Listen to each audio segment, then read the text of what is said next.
Mech Warriors, and welcome back to the Mech Lab, where we try to be a better mech commander every day. Today's topic is why Battletech is a bad competitive game, and how to make it more fair and better for competitive play. I've been having a lot of conversations about this topic in the MRC Discord, link below if you'd like to join, and there have been some conflicting opinions about this from some of the finest players in the MRC. I'm going to give you my take on it, and if you have a differing opinion, if you have suggestions about how you would go about making changes and how you would want to build missions and objectives for a competitive tournament, please leave a comment. I'd love to read all of the comments and chat with people, so I hope to hear from you. Alright, let's get into this. First of all, we have to discuss why the extreme randomness of Battletech can be a huge problem. So this is a list I'm working on for an upcoming MRC tournament next month. I'll be doing a video covering that later this week, so stay tuned for that. First thing I want to discuss is initiative. There are multiple ways that you can increase your initiative in Battletech. Command consoles, if you're using traits, the command mech trait, there's also communications equipment. And if you're using SPAs, you can take Tactical Genius, which allows you to re-roll your initiative once per turn. So when you start bringing in all of these bonuses to initiative that you can have, it starts to make it so that it's necessary. So it really limits your creative list building when you have to include a command console, and there's only a few mechs that even have them. If you're a clanner, there's basically only one mech that has a command console, and it's almost always banned in our tournaments for reasons that I'll get into in a moment. But if you don't have a bonus to initiative, it makes it really unpredictable, and losing initiative a bunch of turns in a row is a huge disadvantage, and it can be so crippling when your opponent is really good at exploiting that it basically just makes the mission impossible to win. Now, obviously, everyone should be using front-loaded initiative. If you have a situation where you're outnumbered 4-1, that's already a huge disadvantage. You want to force multiple enemy movements before yours. Otherwise, you get into a death spiral where the entire enemy lance gets to move after your one remaining unit. You're already at a huge disadvantage. But this is one rule that I wanted to include in all of our tournament packets. Awards an increasing initiative roll bonus to a team that loses initiative several times in a roll. So basically, if you're losing initiative a bunch of times, it'll start giving you a +1, and then a +2, and then a +3 until you win initiative. Now, Mega Mech is slightly flawed, so if you roll a tie, it will count as having used it up, and then you'll be back to no bonus and your opponent can win again. But if you're playing on the table, I would highly recommend adding in some kind of initiative streak compensation rule. Maybe if you lose twice in a row, you start at a +2 to initiative, and then a +3 the next turn. It just makes it so that one person isn't winning initiative 10 times in a row. And I know that's incredibly unlikely, but it's happened to me and it's crippling. Next, I want to discuss weapon limitations. I think that this is a very reasonable list of allowed and disallowed weapons. This is the Great Refusal tournament packet, and they impose a maximum of 36 pulse damage for inner sphere pulse lasers and 24 for clan pulse lasers. Clan large pulse lasers are probably the best weapon in the game, so limiting the clan player to 2 of those is really good in my opinion. It does invalidate a lot of designs like some dire wolves and other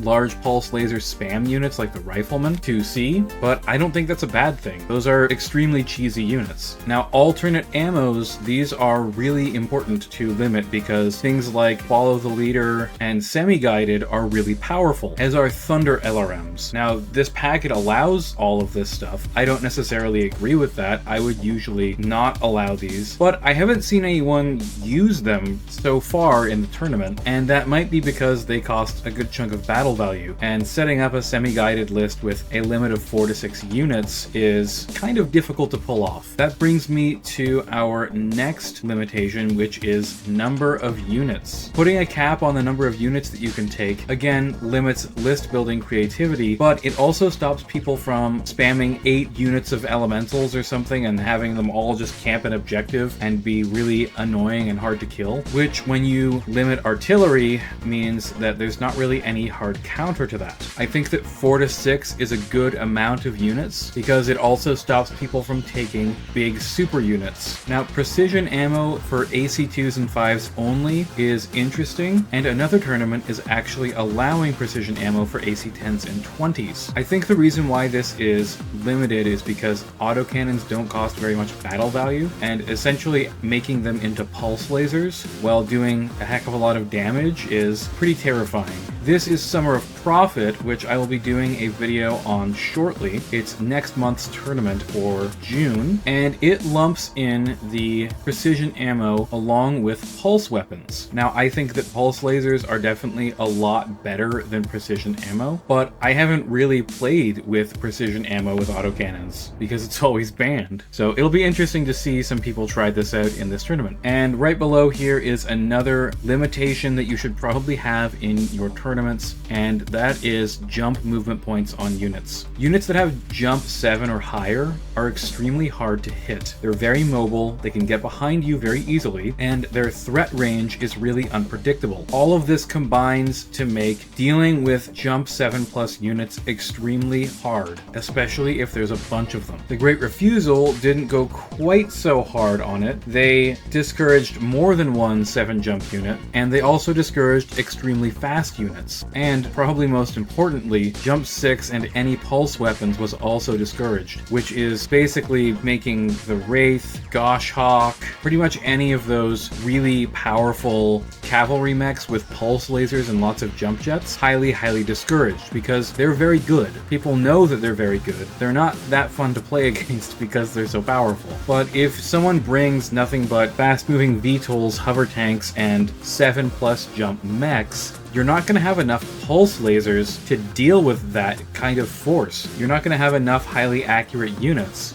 to be able to shoot them reliably, especially if they're jumping into heavy woods. That effective 6 TMM tends to hit with 4 gunnery already. That's excluding any range or any modifiers of your own. And if someone's spamming VTOLs, you need entirely different kinds of weapons to deal with them reliably, like LBX cannons or Silver Bullet Gauss. Now, Summer of Profit completely banned VTOLs, which is honestly fair. I mean, VTOLs are extremely powerful, especially if you aren't using vehicle optional rules where they have to sort of maintain a straight line of movement before they make turns. Otherwise, they might fishtail. But these are 2 tournament organizers who have learned through experience and through the suggestions of other TOs that these kinds of rules being in place make for a much healthier game environment in terms of balance. There's also the optional rules that are going to be turned on. You'll notice that neither of these tournaments have the initiative streak bonus in place, but in the MRC, if players agree to something, then usually it's okay for them to do it. I'm going to be asking my opponents to enable initiative streak bonus because I think that it just really helps to ensure that someone doesn't just get super lucky dice and win because of it. And on that point, I would like to introduce you to my ultimate balancing solution for lucky dice, Edge. About once every 2 games or so, I see a golden BB, which is a shot that just either completely cripples or knocks out a mech just randomly. It might be a through armor critical that crits out the gyro, or it might be a PPC shot to the head that rolls a critical and crits out the cockpit, which instantly kills the mech like turn 2 or something. This seems to happen to me a lot. I don't know why, but if you've watched my battle reports for a previous tournament that I posted on the channel, on like turn 2 or 3, I got a head hit from an SRM boat, which caused my Thunderbolt to KO because I rolled Snake Eyes. The pilot just passed out. And that Thunderbolt was otherwise completely fine. It had a few dents in the armor, but it should have been able to take another 150 points of damage before dying. Now, normally, depending on the rule set, Edge allows you to re-roll any roll. In Mega Mech, it only allows you to basically re-roll the really bad things that happen to your mech, like head hits, through armor criticals, pilot KOs, ammo explosions, and mask or supercharger failures. And you can turn these on or off if you're okay with taking a leg crit because your mask failed on a 2 and you want to keep that edge, or if you get tacked or take a head hit, that's up to you. What giving Pilot's Edge essentially does is it allows really durable units to maintain their durability even if the enemy gets a lucky shot. So if you've got that ERPPC hit to the head, you get to re-roll the location with Edge. If you're going to use this in a tournament on tabletop in person, I would probably use this system rather than allowing Edge to re-roll anything all the time, because it's not meant to allow you to re-roll a to-hit roll for your Gauss rifle so that it hits instead of misses. It's meant to keep you from dying to stupid lucky rolls. And I've toyed with the idea of having elite pilots with like 2-3 get an extra point of Edge, or everyone gets 2 points of Edge and elite pilots get 3. It depends on what you want to do with your narrative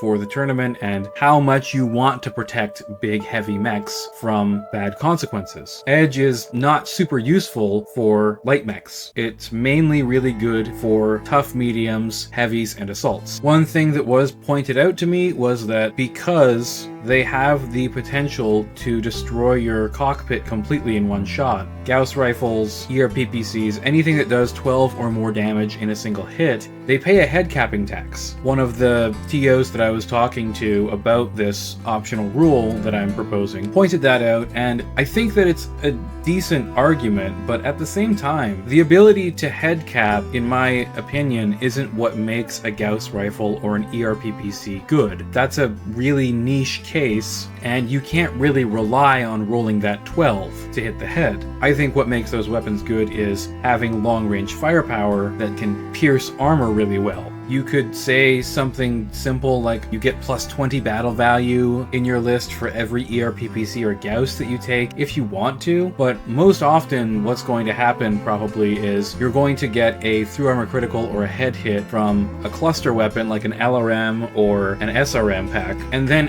after you've used your Edge, then they're going to shoot you with a PPC and hit you in the head. So I want to hear from you mech warriors on this. Have you used Edge in a competitive setting, or even just in campaign? How much did it actually save your mechs? And do you think that it makes the game more fair? Or would you rather have those random through armor criticals and headshots because they're quote unquote fun? I personally don't find it fun when I win because I got a random through armor critical double engine crit, which kept my opponent hot all game so that they couldn't use their weapons effectively, or double crit their gyro and they're on the floor for the rest of the game behind a one high hill and can't do anything. I feel bad because I don't feel like I won because of my skill. I feel like I won because I got a lucky dice roll. Same thing with winning initiative 10 times in a row. If I have a command console and my opponent doesn't, it feels like I won initiative all those times fairly because I took something in my list and limited my options by taking what might have been a suboptimal mech. Unless it's the Battlemaster 6C. I love this thing so much. And most of my opponents say the same thing. If they win based on a lucky headshot or through armor critical, they don't feel great about it. And being on the losing side of losing initiative 10 times in a row, or getting headshot turn 2 and having your heavy mech get knocked out when it still had 200 armor on it, it just feels awful. You just feel like you're playing from behind and it doesn't feel fair. And that's the whole idea of this video, is to ensure that games are as fair as possible in what is a very random game. Now, the last thing I want to talk about when balancing tournaments is scenario. Different mission packets will encourage different types of units that you want to play. So for Great Refusal, we have a King of the Hill, a stand-up fight, a mission where melee is highly encouraged, and specifically death from aboves, meaning that you probably want a high piloting skill jumping unit, and a cut off the head where you have to kill the enemy commander. For Summer of Profit, it's quite a bit different. You have this breakthrough scenario that has blowing sand, which if you don't know what that does, it makes missiles and lasers less accurate and reduces visual range to 10. So this highly encourages mobility, but you also want to have enough gun that you can actually fight people at brawling range, and stuff like IS LRMs are going to be a lot less useful because you're going to be at knife fighting range when you actually engage each other. Then we've got a cut off the head, which is pretty basic. Hilly terrain, lots of forests, so jump jets pretty good. In this mission you also have to navigate hills, especially especially as the attacker since you deploy in the bottom of the canyon. So again, encourages some jump jets, or at least high ground mobility. Mission 3 is still sort of being beta tested right now, which is why I'm not covering this tournament this weekend. But basically the objective for this mission is to scan this building by getting up next to it and not firing for a turn, and or getting infantry or battle armor inside of it. And there's lots of hills here, but this is mostly open terrain, so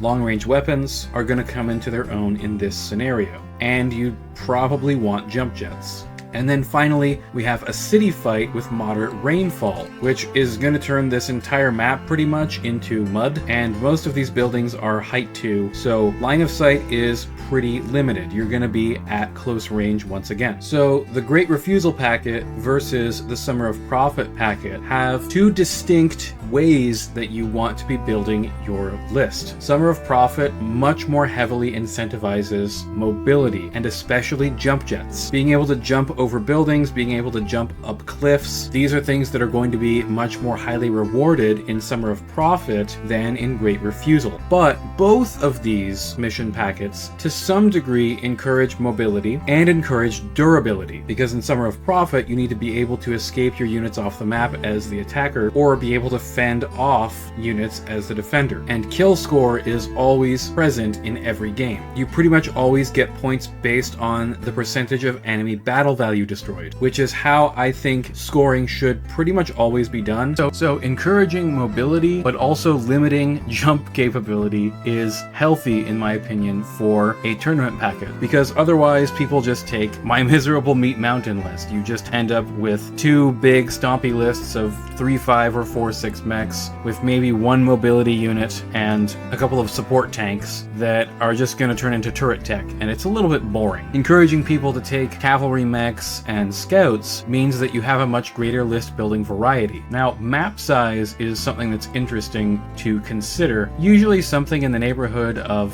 30 by 20 or 35 by 25, somewhere around there is a good map size, I would say. It takes maybe 2 to 3 turns to get into close range with one another, so it doesn't drag the game out by having 3 or 4 turns of just walking towards each other and only firing long-range weapons. So again, Mech Warriors, let me know what you think in the comments. I would love to hear from you. Have you played a lot of in-person tournaments? Do you think that all of these limitations are a good idea? Have you ever played in a tournament with no caps on anything, and what ended up being brought to that tournament? Was there someone spamming infantry? Did anyone take like 10 locusts? That would be pretty funny. Did anyone bring like 6 wraiths? That would be extremely obnoxious to fight against. And do you have any suggestions of your own on how to balance the game and make it more fair? While you're typing your comment, please remember to like, share, and subscribe. Really helps the channel out. Thank you so much for watching, Mech Warriors, and have a great day.